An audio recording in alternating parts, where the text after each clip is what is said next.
अब भागलपुर तो बिल्कुल गंगा, अभी बता ही रहे थे, गंगा के बगल में प्रयाग की बड़ी महिमा है, तीर्थराज प्रयाग। उसके नाम ले लेने से आदमी मुक्त हो जाता है।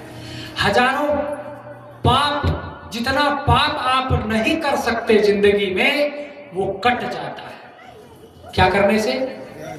प्रयाग कुंभ मेला स्नान करने से। मैं कल भी कहा था कि कुंभ में स्नान कर लिए तो सारा पाप जो जन्म जन्म में किए थे वो सब सफा रफा दफा हो गया, जल के सब धुल के खत्म हो गया। इतना सरल। पाप धुलता है कि शरीर के मैल धुलता है। अब जब रगड़ते हैं तो इस शरीरवा में पाप है कि मैलावा है? स्मेल भी है और मैल भी, दोनों एक ही बात। दुर्गंधी भी। ऐसा ऐसा नुस्खा लोगों ने खोजा है, बाप रे, बाबा लोगों की बात मानेंगे? बाबा लोगों के ऐसा ऐसा सरल नुस्खा खोजे हैं कि एकदम सस्ता नुस्खा।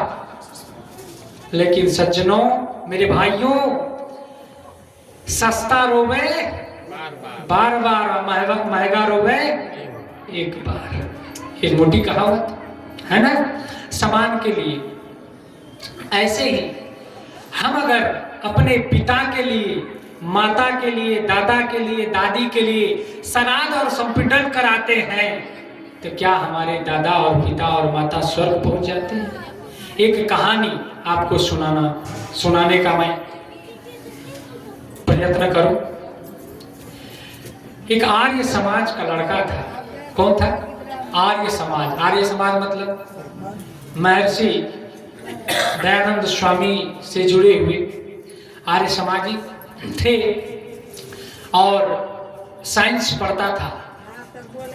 तो उनके पिता का आकस्मिक किसी कारणवश, सुनिए थोड़ा गौर से, बड़ी दुखद घटना जो नहीं होना चाहिए। उनके पिता कैंसर से मर गए। क्या हुआ? इलाज नहीं करा पाए, जहां तक बन पाया किया, और ऐसी दवाई भी कहाँ कैंसर का मिलता है जल्दी, और मिलता भी है तो बड़ा महंगा। तो उनके पिता का शरीरांत हो गया। जब शरीरांत हो गया तो अब श्राद्ध और संपीड़न की बात आई। किसकी बात आई? श्राद्ध और संपीड़न की। पंडित जी आए। पंडित जी ने कहा कि देखो, आपके पिता की आत्मा भटक रही है। क्या कहा? आपके पिता की आत्मा भटक रहा है। क्यों? पंडित जी के पास ऐसा दूरबीन है कि आज तक किसी वैज्ञानिक को यह आत्मा दिखाई नहीं दी आंख से, लेकिन पंडित जी को दिखाई दिया। कहा कि आपके पिताजी का आत्मा भटक रही है और पत्नी उसकी बेचारी धर्म पत्नी, स्वाभाविक है, जिस पति के लिए 7 फेरे और इतना प्रेम होगा तो स्वाभाविक है पत्नी सोचने लगी कि ये तो बड़ी दुखद बात है, हमारे पति की आत्मा भटक रही है। बहुत दुखी हुई बेचारी। पंडित जी से अनुनय विनय करके कहती है कि हे पंडित भगवान, कुछ उपाय बताइए, इसका क्या रास्ता है? पंडित जी ने कहा कि एक ही रास्ता है, दूसरा कोई रास्ता नहीं। पंडित के पास और कोई रास्ता नहीं होता है, एक ही रास्ता होता है। वो क्या रास्ता होता है? आपके पति को सीधे स्वर्ग लोक हम भिजवा देंगे, लेकिन एक शर्त है, सोने की हार दान करना पड़ेगा। जब सोने की हार तुम दान करोगे, आप करोगे, तभी वहां तक पहुंचेगी जहां आपके पति की आत्मा भटक रही है और स्वर्ग में वो चले जाएंगे। कई बड़ी बढ़िया बात। लेकिन घबराई, आखिर सोने के हार तो ऐसा तो है नहीं कि थोड़े पैसा में मिल जाता है। सोने के हार ऐसे थोड़े कि 10-20 हजार में हो जाएगा। वो घबराई, बड़ी चिंता में पड़ गई, परेशान हुई। बेटे पढ़कर के आए। जब बेटा पढ़ के आता है तो माँ के चेहरे को जब देखता है तो बेटा कहता है, मम्मी कोई बात? ठीक है, पिताजी गुजर गए, हम हैं ना माँ, आप क्यों चिंता करती हो? कि बेटा चिंता पिताजी के गुजरने की मुझे नहीं है। क्या कहे? बेटा मुझे चिंता अब पिताजी के गुजरने की नहीं है, जो होना था वो तो हो ही गया।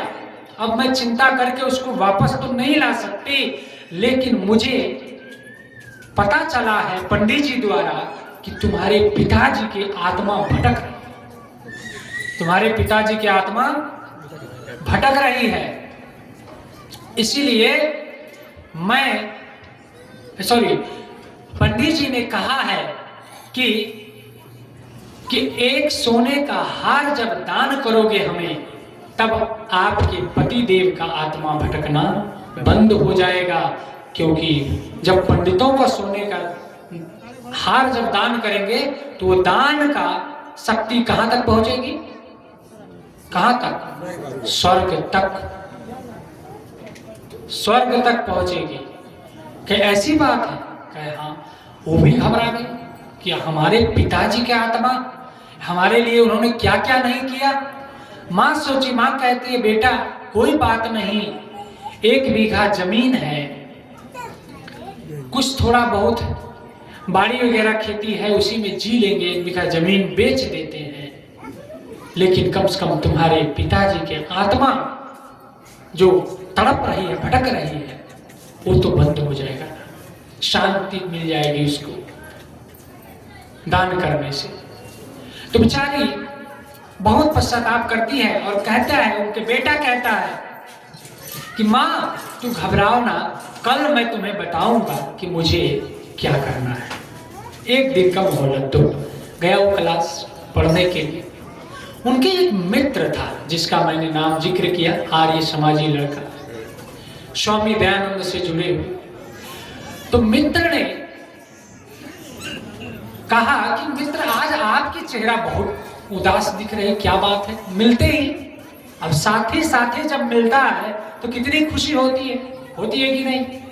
जब मित्र को जब देखा कि ये उदास है, बहुत परेशान है, धन्यवाद, जब परेशान है, दुखी है, तो पूछा कि क्या बात है? मित्र आपके सहायता के लिए मैं तैयार हूं, आपको कोई भी दुख है, तकलीफ है। मित्र वही जो एक दूसरे का सहयोग का भाव रखे और करे भी, ये नहीं कि खाली जुबानी। तो साथी ने कहा, जिनके पिताजी गुजरे थे, कहा कि देखिए ना, मेरे पिताजी गुजर गए आप तो जानते हैं, लेकिन पंडित जी ने मेरे माँ को बता दिया है कि एक सोने का हार देना पड़ेगा दान में, और वो दान पहुंचेगा कहां? आपके पिताजी के स्वर्गवास के लिए सहयोगी होगा, वो दान काम करेगा, वो सोने का हार वहां पहुंच जाए, तभी तुम्हारे पिताजी को स्वर्ग में जगह मिलेगा या शांति मिलेगी, जो भी माने। कि अच्छा ऐसी बात है? कोई बात नहीं, उसको सोने का हार मिल जाएगा, आप घबराइए मत, हम देंगे सोने के हार, हम चलेंगे पंडित जी के पास। वो आर्य समाज से जुड़े हुए थे, गुरु से जुड़े हुए थे। वो लड़का गुरु से जुड़ने का देखिए क्या चमत्कार होता है, आज आपको सुनने को मिलेगा। कितना का जीवन बसता है, आज आपको सुनने को मिलेगा। वो लड़का कहता है पंडित जी को बुलाइए, सोने का हार जिस दिन वो कहते हैं श्राद्ध संपन्न जो भी दान पूजा करने का, उनको बुलवाइए। डेट तिथि निर्धारित थी। पंडित जी आए, बेचारा बैठे, और उसके लिए एक से एक आइटम खाने का उपाय किया गया, क्योंकि साथी बता दिए थे तौर तरीका सब। और छक करके पंडित जी मार एकदम दही जो हाथ से छूटे न सही, मार लपट के सपट के खाते गए। और पंडित जी को दही चूड़ा जब मिल जाए तो फिर कहना ही क्या। तो खाते खाते दही चूड़ा, रसगुल्ला, फलना चिलना, जो भी कई प्रकार का आइटम खाते खाते उनके साथी और वो दोनों मिलके कहते पंडित जी और एक पीस, पंडित जी और एक पीस। तो कहते हैं कि अरे अब नहीं, कंठ तक आ गया, अब नहीं चलेगा, अब नहीं चलेगा। नहीं नहीं नहीं पंडित जी, आप ही के लिए तो बनाया हूं, आप नहीं खाएंगे तो हमारे पिताजी स्वर्ग कैसे जाएंगे? आप नहीं खाएंगे तो हमारे पिताजी स्वर्ग कैसे जाएंगे? आपको हार देने से हमारे पिताजी स्वर्ग जाएंगे। तो पंडित जी बड़ा घबराए कि कोई मामला गड़बड़ तो नहीं है, नए जमाने का लड़का है, लगता है कुछ तो चेंज, कुछ तो है, ये लोग हमको इतना परेशान क्यों कर रहा है? कहने पंडित जी रसगुल्ला जितना मैं रखा हूं लगभग 2-3 केजी, ये आप ही के लिए चमचम है, रसगुल्ला है, छेना है, जो भी मान ले, और तमाम प्रकार की मिठाइयां हैं, आपके लिए काजू कतरी है, सब आपके लिए लाए हैं। खूब खिलाए छक के पंडित जी घबरा गए। नहीं बैठे बैठे बैठे बैठे मत जाइए, बैठिए। बैठाए और बैठा करके तब कहते हैं पंडित जी एक अंतिम सेवा आपकी है, सोने की हार तो आपको दे दूंगा, एक शर्त है। कहे वो क्या शर्त है? कहा कि एक शर्त है कि हमारे पिताजी, पहले से सब बातें हो चुकी थी इन दोनों साथी में, हमारे पिताजी कैंसर रोग से पीड़ित थे। किससे? और कैंसर रोग से पीड़ित थे, लगभग 7-6 सुई कैंसर का पड़ चुका था और 7वां सुई देना था, 7वां सुई देना था और वो दे नहीं पाए। हम लोग पैसा नहीं था इसीलिए जुटा नहीं पाए डॉक्टर से दवाई पैसा लेने के लिए, कैंसर का 7वां सुई देना था, ले जाना था, तब तक हमारे पिताजी का शरीर छूट गया, पिताजी खत्म हो गए। तो मैं चाहता हूं कि ये जो कैंसर की सुई है, जब आपको हार देने से हमारे पिताजी तक पहुंच जाएगा। कहां पहुंच जाएगा? स्वर्ग में पहुंच जाएगा ना हमारे पिताजी। आपको हार देने से, आपको दान देने से, जब सोने की हार देने से हमारे पिताजी स्वर्ग में पहुंच सकता है, तो ये 7वां सुई अगर कैंसर का आपको दे दे पंडित जी, यही शर्त है, जब तक ये सुई आप कैंसर का आप नहीं लेंगे तब तक ये हार मिलने वाला नहीं है। पंडित जी घबराए, अपना दंड कमंडल गमछा लिए, कहे मामला यहाँ पर गड़बड़ है। पंडित जी हड़बड़ करके उठे और भागे वहां से। बोलिए सदगुरुदेव की। कहे कि जब कैंसर सोने की हार देने से जब हमारा पिताजी को आत्मा शांति मिल सकती है, तो एक कैंसर की सुई आपको देने से हमारे पिताजी स्वर्ग में भी जो कैंसर का जो एक सुई कम रहा वो तो ठीक हो जाएगा ना। पंडित जी भाग खड़े हुए। सज्जनों, हम सब विचार नहीं करते हैं। एक घटना और हकीकत, आज से कई हजार वर्ष पूर्व की घटना आपको कहूं। एक घटना भगवान बुद्ध के साथ हुई। राजा प्रसेनजीत के पिताजी गुजर गए। क्या हुए? पिताजी गुजर गए। तो उन्होंने भगवान बुद्ध का नाम खूब सुना था, भगवान बुद्ध का, और उसी आसपास वन में भगवान बुद्ध उस समय भ्रमण कर रहे थे, अपना ज्ञान दे रहे थे, मानव समाज में बांट रहे थे। तो पता चला कि नजदीक में है, तो भगवान बुद्ध को ही आमंत्रित किए कि हमारे पिताजी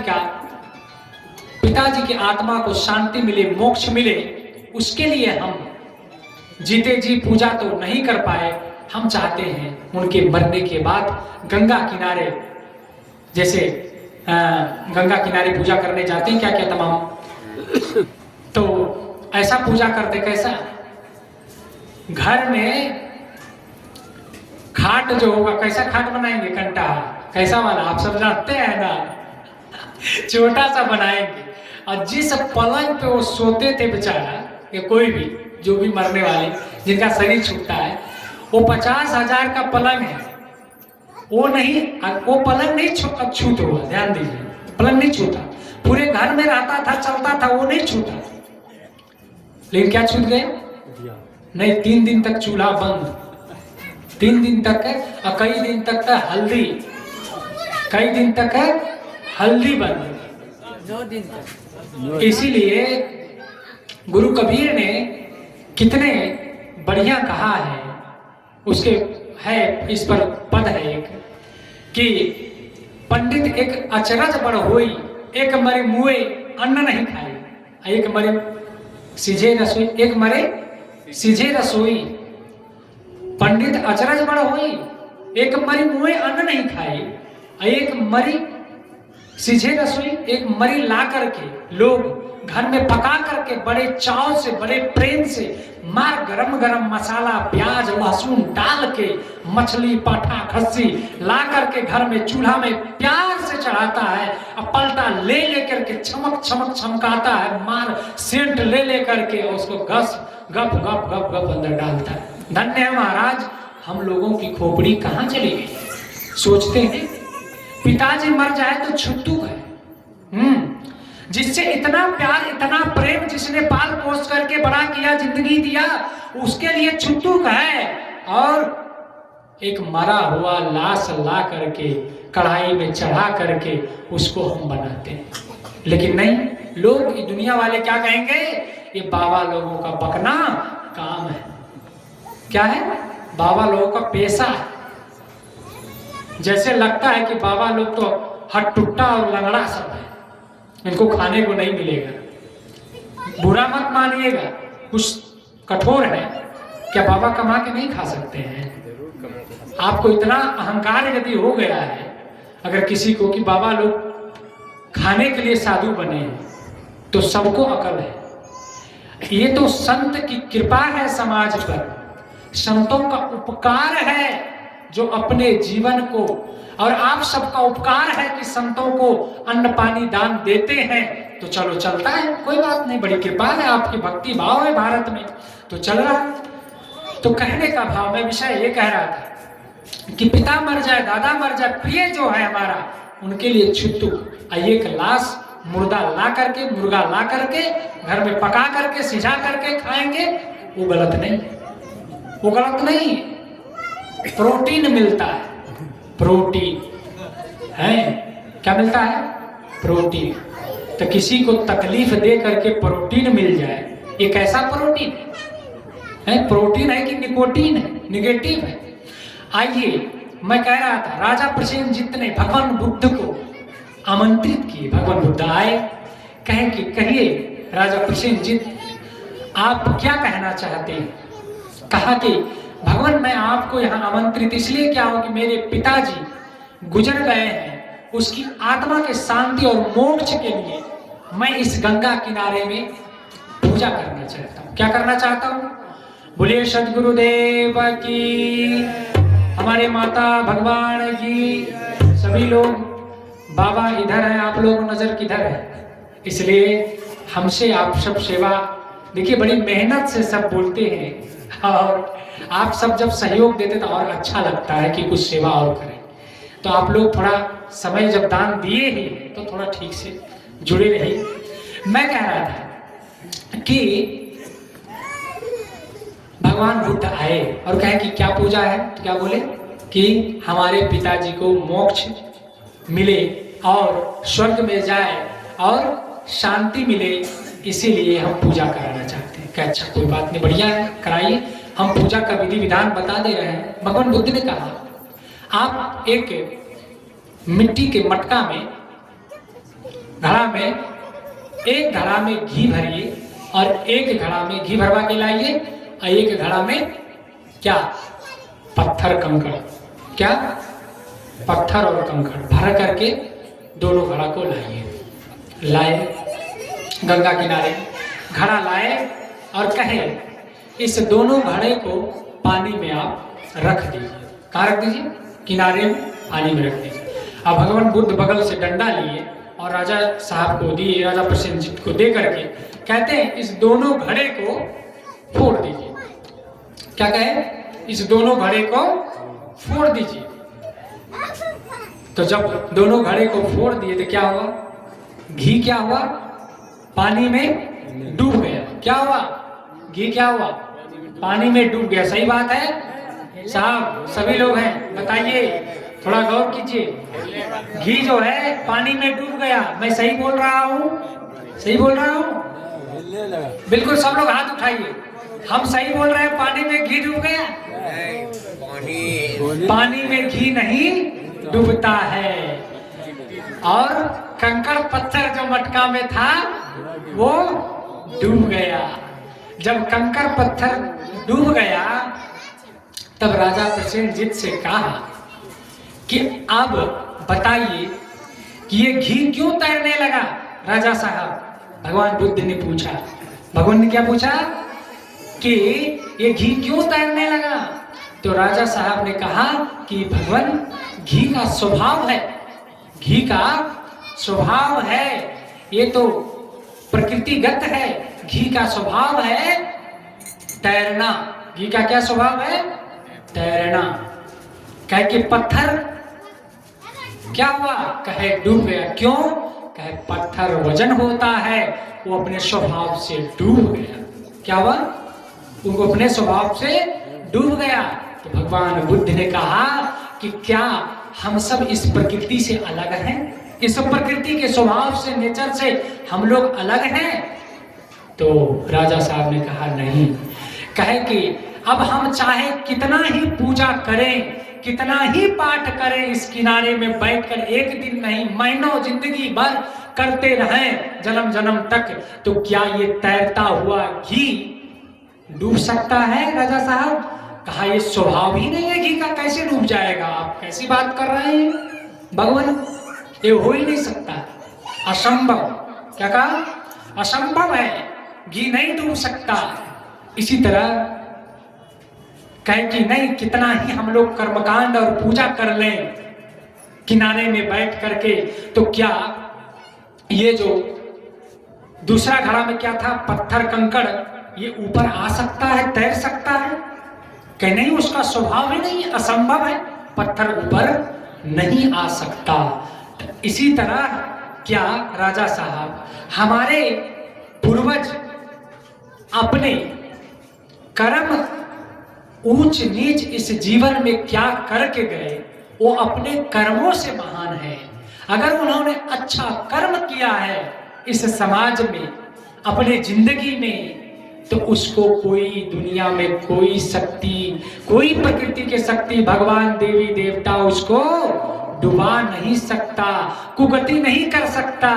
और अगर उसने अपने जिंदगी में अपने कर्म अच्छा नहीं किया है, तो कोई हम और आप पूजा और पाठ करके, श्राद्ध और संपिंडन करके उसको हम सदगति नहीं कर सकते। ये तथ्य है कि नहीं?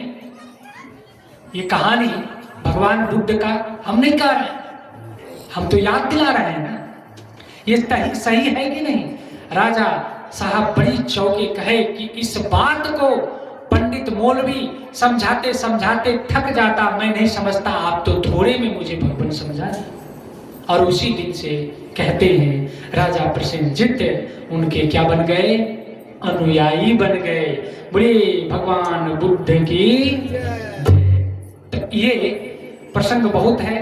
तो हमारे इसलिए संतों ने लिखा, क्या लिखा कि अपने कर्मों से हम तुम क्या कितने महारथी इस जग में आकर चले गए। अपने अपने निज कर्मों से राह बताकर चले गए, अपने अपने कर्म से इस समाज में नाम करके चले गए। इसलिए संतों ने कहा, मुआ है मुई जाओगे मुए की बाजी ढोल। मुआ है मुई जाओगे मुए की बाजी ढोल, सपन सने ही जग भया सहदानी रह गो बोल। हमने क्या अच्छा किया, क्या बुरा किया इस समाज में, वो हमारे बोल मतलब चर्चा रहती है। हम कैसा जीवन जिए हैं, उसी की खुशबू रहती। इंसान की खुशबू रहती है, इंसान बदलते रहते हैं, इंसान की खुशबू रहती है। इंसान बदलते रहते हैं, इंसान की खुशबू रहती है। इंसान बदलते रहते हैं, दरबार लगा रहता है मगर दरबान बदलते रहते हैं, दरबार लगा रहता है मगर दरबान बदलते रहते हैं। इंसान की खुशबू रहती है, इंसान बदलते रहते हैं, इंसान की खुशबू। हम लोग गलती क्या करते हैं? अगर पिता के लिए, जैसे मान लीजिए अभी हमारे राहुल भाई और उसके आदरणीय हमारे पूजनीय माता जी सिकंदर बाबू की धर्मपत्नी माता जी मिलके संतों का यहाँ पुण्य स्मृति उनका मना रहे हैं। पुण्य स्मृति क्यों मनाते हैं? अगर अपने पिता को, माता के दिलों में सदैव उनके उपकार को जीवित रखना चाहते हैं हम लोग, अपने गुरु की जयंती क्यों मनाई जाती है? इसलिए कि हम माता के, पिता के जो उपकार है, उन्होंने जो मेरे लिए किया है, जिंदगी दिया है, धन दिया है, कितनी तकलीफें सही है, उसे अगर दिल में हर समय जागृत रखना है तो यही याद करने का रास्ता है। उनके कर्मों की चर्चा, उनके गुणानुवाद करना, ये अपने माता पिता को मरने के बाद भी जीवित रखने का एक तरीका है। इसीलिए सब किया जाता है। और होता लाभ किसको है? हम सबको है।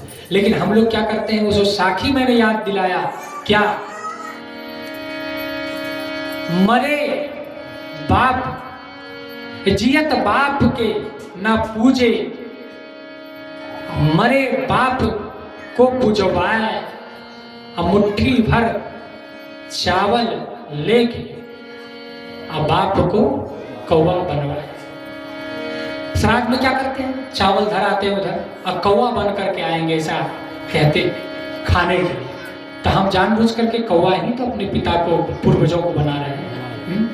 लेकिन जीते जी हम लोग आज के जो दुर्गति है समाज का, माता पिता की जो आंसू बह रहा है, उस आंसू से सब लोग परिचित हैं। इसलिए किसी ने कहा, क्या कहा?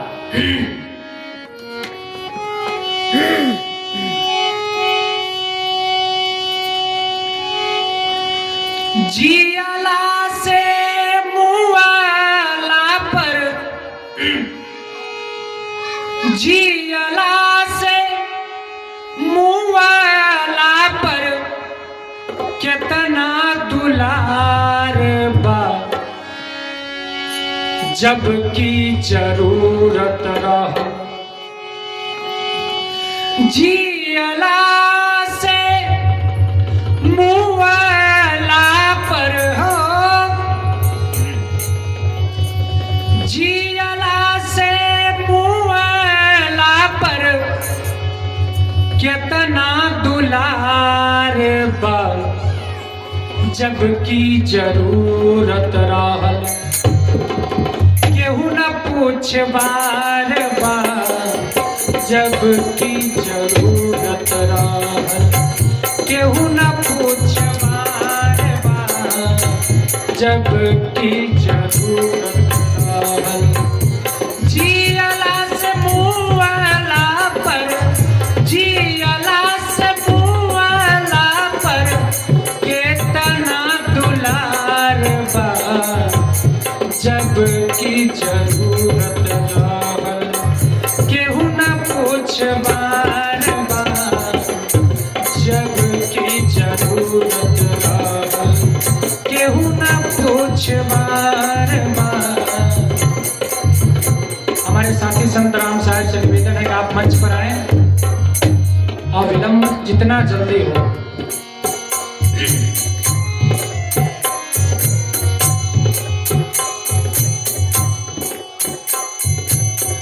भजन का भाव समझ में आप सबको आ रहा है।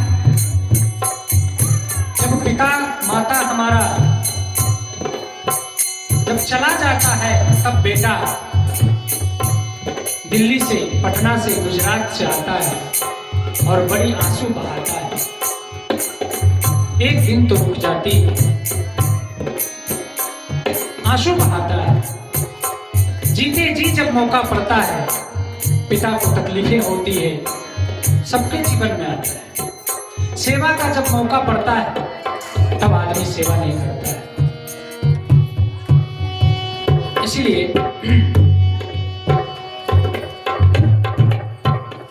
भजन का जो भाव है कि जीते जी आदमी वो नहीं करता है जो करना चाहिए।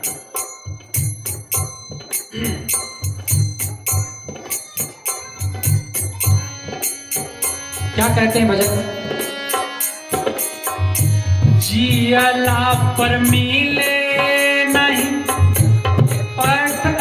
लुगरिया, जियला पर मिले नहीं हटही लुगरिया, मुअला पर चमकल लाल की चुनरिया, जियला पर मिले नहीं हटही लुगरिया, मुअला पर चमकल लाल की चुनरिया, इत्र तेल फूलवा के, इत्र तेल फूलवा के खूब भर मारबा, जब की जरूरत रहल केहू न पूछ बार बार, जब की जरूरत रहल केहू न पूछ बार बार, जब की जरूरत रहल।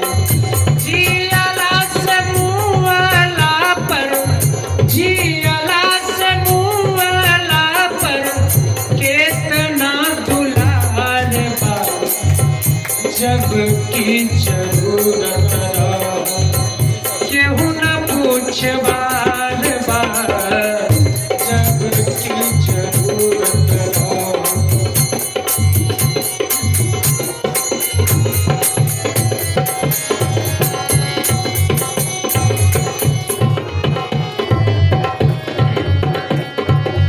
और कहते हैं क्या व्यवहार करते हैं समाज को देखते हुए। एक उदासी संत हुए जो गिरवा वस्त्र धारण करते हैं, जिसको कई बार हम लोग औखड़ बाबा भी कह देते हैं। ये शायद उन्होंने ही लिखा है।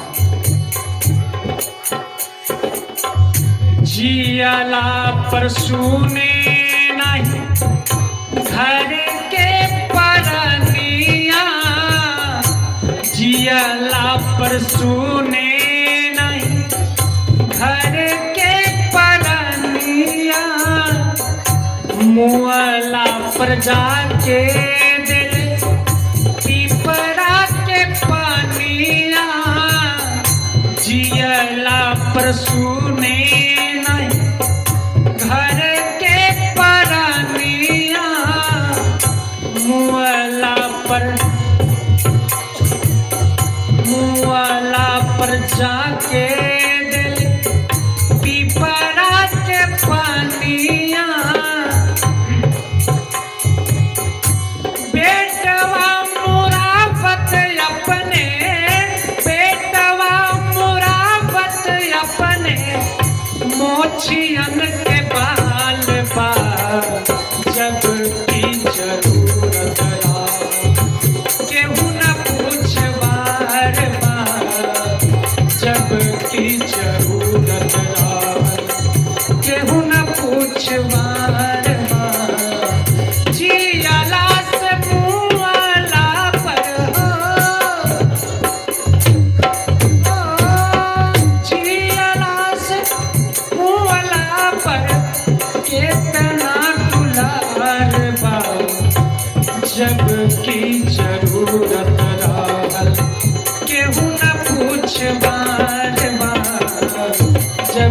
की जरूरत रहल केहू न पूछवाल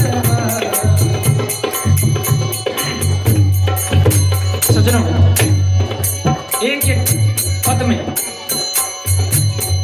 संत का दर्द है और हर माँ बाप का इसमें दर्द। जीते जी बेटा बहू जो करना चाहिए वो नहीं करता, मरने के बाद तमाम ढिढोरा पीट के भोज भात, जीते जी 2 रुपया पैसा उसको श्रद्धा से उसके रोग के लिए, दवाई के लिए, सेवा के लिए नहीं मिला, लेकिन मरने के बाद 2-2 लाख कौन पूछे, 2-2 करोड़ का भोज करने वाले लोग हैं। ठीक है, करे उसके लिए मना ही नहीं, जिनको है करे खुशी से, किसी को मन है तो करे, लेकिन नहीं भी होता है तो भी करते हैं। जब जरूरी भजन क्या कह रहे हैं हम सब, जब उनको जरूरत थी तब नहीं की, इसलिए कहते हैं आगे जियला पर करे नहीं केहू मुँह से बतिया, जियला पर करे नहीं केहू मुँह से बतिया, मुअला पर हाल चाल पूछे संगतिया। जीते जी कोई साथी नहीं आया पूछने के लिए, भैया फुर्सत नहीं है कि भैया क्या करें, बड़ी काम है, बिजी है, खेती है, ये है वो है, चाहते रहे मिलने, आज जाए कल जाए, बेचारा का प्राण पखेरु उड़ गया। और तब क्या कहते हैं, जब मर गया, अचानक पहुंचा दौड़ते हुए, तब कहता है जियला पर करे नहीं केहू मुँह से बतिया, मुअला पर हाल चाल पूछे संगतिया, आँखियन से बाहत उनकर, आँखियन से बाहत उनकर, आंसुअन के धार बा, जब की जरूरत रहल केहू न पूछवार बा, जब की जरूरत रहल केहू न पूछवार बा, जब की जरूरत रहल। जियला से मुअला पर, जियला से मुअला पर केतना दुलार बा, जब की जरूरत रहल केहू न पूछवार बा, जब की जरूरत रहल। अंतिम पंक्ति है,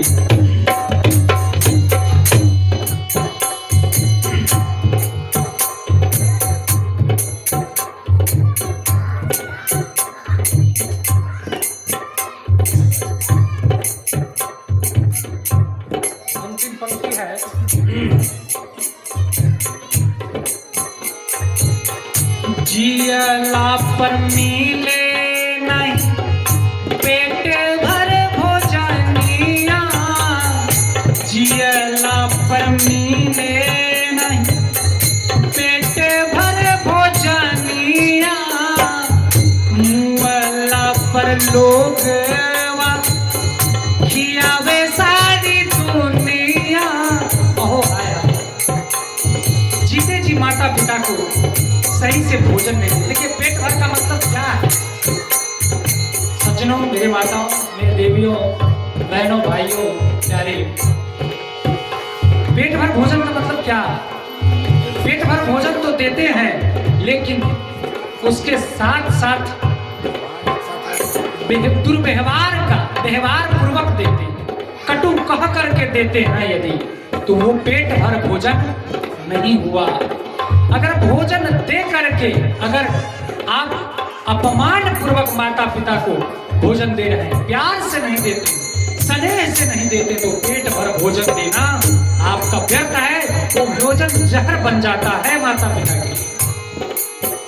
इसलिए नमक रोटी ही दे, बहुत ना दे पाए कपड़ा मकान, लेकिन अगर दो शब्द प्यार से, व्यवहार से, अच्छे व्यवहार से अगर देते हैं वो बहुत कारगर होता है। शायद दवाई ना देना पड़े, अगर प्यार की दवा, प्रेम का, सम्मान का अगर दे।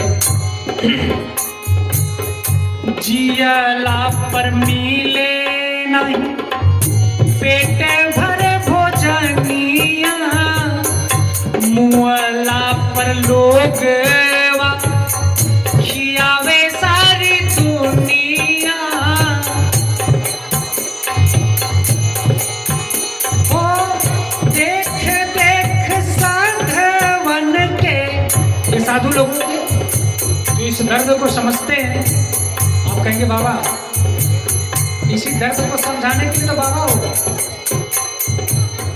एक माँ बाप अगर थोड़ा मोहमायावश दर्द करे कि हमारा बेटा साधु हो गया तो थोड़ा सा कष्ट है, लेकिन ये हजारों लोगों को जो समाज में कष्ट है, अगर उनके वाणी से, उनके कहने, उनके सेवा से यह समाज अगर परिवर्तन हो जाता है 10-20 और उससे औरों को मिलता है, शिक्षा मिलती है, तो कहते हैं साधु लोगों को बड़ा दर्द होता है और कहते हैं ओ देख देख साधवन के, देख देख साधवन के, पथत कपार बा, जब की जरूरत केहू न पूछ भार बा, जब की जरूरत केहू न पूछ भार बा। जियाला से मुआला पर, जियाला से मुआला पर केतना दुलार बा, जब की जरूरत केहू न पूछ भार बा, जब की जरूरत केहू न पूछ भार बा, जब की जरूरत। बोलिए सद्गुरुदेव की, अपने माता पिता की। तो आपके सेवा में मैं लगभग 1.25 घंटे से हूँ कि जीते जी माता पिता के लिए जो हम करते हैं वो सही है, और उसके मरने के बाद क्या सही है, उसके धन वैभव, ये तन भी उन्हीं का, जमीन भी उन्हीं के दी हुई है, मकान जो भी, मतलब तन रूपी धन उन्होंने दिया, तभी तो मकान, दुकान, नौकरी, सर्विस। तो उनके दिए हुए संपत्ति से, संस्कार से, विरासत से हमें बीच बीच में उनके यादों में, समाज में लोक मंगल का काम, उनके दिए हुए धन संपत्ति से कहीं गरीब दीन दुखियों या ऐसे सार्वजनिक जगहों पर पवित्र आत्माओं की सेवा होते रहे। संत समागम और मानव समागम, श्रोता संत जो भी है समाज में, कुछ ऐसा काम होता रहे उसके नाम से, तो उनके यश कीर्ति इस समाज में बना रहता है। और हमारे लिए, उनके सपुत्र के लिए मान लीजिए जो करवाते हैं, करते हैं, उनके परिवार के लिए, परिजन के लिए, वो मानो यादों में हर समय बना रहता है।